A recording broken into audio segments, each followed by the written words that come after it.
All right, here we are.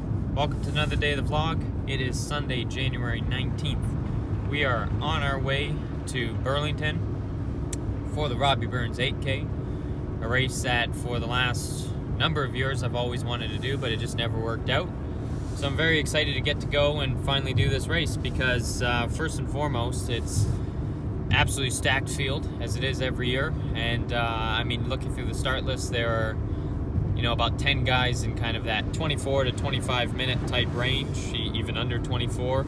Having said that, because it's in January, we really have no idea what the road conditions are going to be.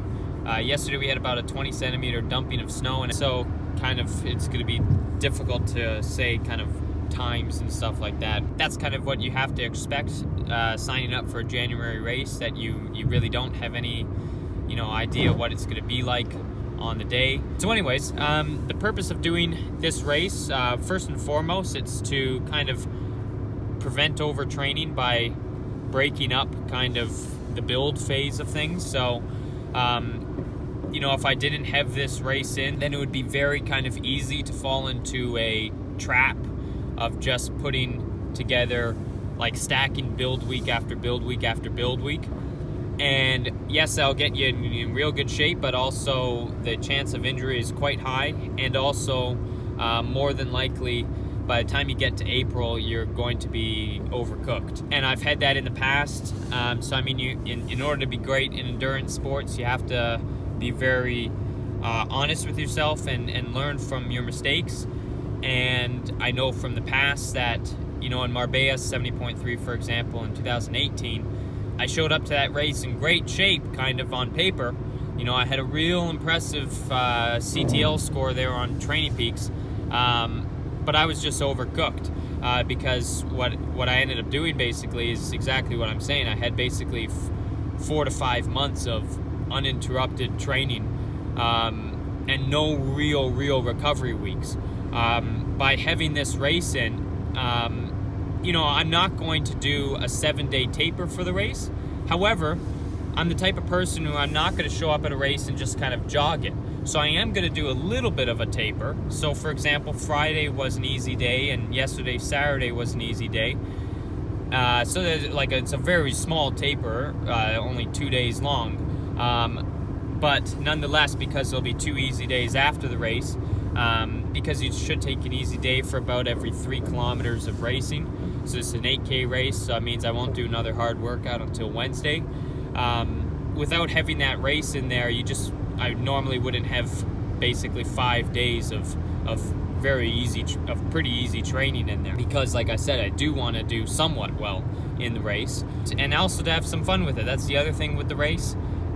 Putting little races in the schedule like this that are kind of low stress, low expectation kind of thing. It's good to have these races in there because you just can't be stressing about every single race for 11 months of the year, or trying to peak for every single race for 11 months of the year. It's good to kind of go to races like this where you don't really have any time goals or anything like that. You're just going to go out, and the goals for today are all just about putting in a good, honest effort. And like I said, there's no real time goals because, I mean, to be honest, I haven't done any workouts at kind of the pace that is going to be kind of required today in an 8K race. 8K, you should be around kind of almost 5K pace, so like an interval type pace. I haven't done any intervals at that pace before in the last 3 weeks here. They've all been either kind of track intervals, like 200s or 400s on full rest, or tempo intervals at like 320 per kilometer. So I figured today to be in that top 10, which would be a very good result on the day. It's going to take anywhere probably about 310s in that range. And yeah, I just haven't done any intervals at that pace. But that's what I'm saying. It's good to have races that you just go in and it's all just about putting out a good, honest effort, and also practicing things like race nutrition and stuff like that. Like here I'm in the car, I just had another shot of Beat It. There it is. And then I had one about an hour ago as well. So I had 2 shots within 3 hours of the race here. So anyways, check back in from the start line. Alrighty, so here we are. We've heard that there's some ice on the course, so it's gonna be slick. So I'm just gonna go out and do a 4K warm up, then I'll come back, do some foam roll, and then get up some strides and drills. But yeah, the Vaporflies are gonna be put to the full test today because it's apparently quite slick. Yeah, so we'll see what happens. I just peed red.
Alrighty, post race. It's pretty good.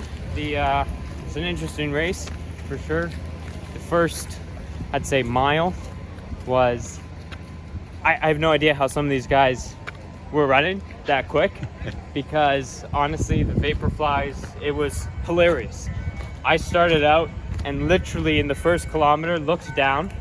I could not take a step. I was actually considering, I'm not even joking you, 400 meters in, I was like, I don't think if this is the rest of the race, I can't run. I could not take a step because there's, I don't know if you can see the bottom, but these are worn Vaporflies, right? Like, so Vaporflies already don't have a lot of grip. And then these are like, this was their last race. So it was actually hilarious. I felt like a hamster going in his wheel because I could not get a grip of the ground. Then every now and then you would get a grip and you would like catapult forward. And I was seriously, if 400 meters in, I was thinking, if this is the rest of the race, I can't run. Like, I was moving my legs like this and not moving anywhere. Somehow the other guys were like hammering, like pretty good. Like, I have no idea how they were doing that. So first mile was pathetically slow. And then the next, I mean, it was a real good. The last 6 kilometers was like solid. Not like I knew I wasn't gonna be able to hit like true 5K pace, but I was last 6K, I'd say. I mean, the last 5K was probably like 16:05, something like that for the last 5, and that was including the final kilometer, which was into a headwind and very slick coming in here. And the harder you ran, the harder you were slipping. Hydroplaning. Like, yeah. Anyways, I'm gonna cool down for 10K. Like I said, I think it was 26:35.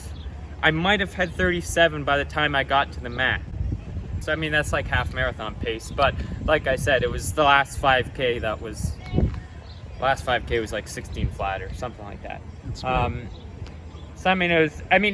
here's the thing, it was around the time that I was kind of in my head thinking like I should be able to run 26 flat, something like that. Considering the first kilometer was a 350, like I didn't think I'd be 26:30 with a 350 first kilometer. And pretty good little wind on the day. Anyways, solid day. I love the kilometer markers, so definitely if you're looking for a race with like accurate, my watch was like banging like on the kilometer things, like right on the dot. So it was real good in that regard. Thanks to everyone, volunteers out on the course. There were some good cheers. A couple people knew my name. I don't know who they were, but thank you for the support, and get you here next year. For sure I'll be back. This next year I'll put some spikes on and I'll be ready to go. Once again, if you like, hit that subscribe button. Really appreciate. Another video coming out next week. All of this in the lead up to Ironman Texas. Catch you next time. Thanks for watching.